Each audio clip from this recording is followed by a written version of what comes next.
For this particular flow, my team had previously created a web-to-lead form for grant applications that would be submitted via a website, sent directly to Salesforce, and automatically assigned to a queue for initial review by the programs team. However, the stakeholders had the requirement that high-priority requests be escalated within 2 hours of submission. Because escalation rules in Salesforce do not apply to the lead object, we leveraged a record-triggered flow to accomplish the same outcome. This flow will trigger when a record is created and the priority pick list is set to high. While there are no immediate actions upon the flow's trigger, the flow will actually pause and reevaluate in 2 hours. At that time, if a user has not picked up the triggering record from the queue, a process to notify the team manager begins.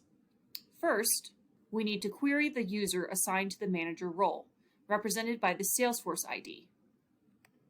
And then, we need to assign this user to a variable called the Programs Manager. I've also assigned the ID of this particular triggering record to a variable for use later in the flow. Next, we need to update the triggering record so that the escalated field changes from no to yes.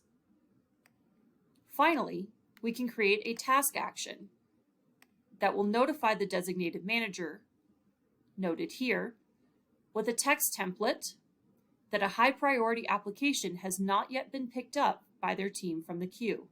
By creating this flow for our client, the programs team manager can quickly step in when a high priority application has not been addressed, thereby helping to streamline the overall grant approval processes and maintain transparency with applicants as needed.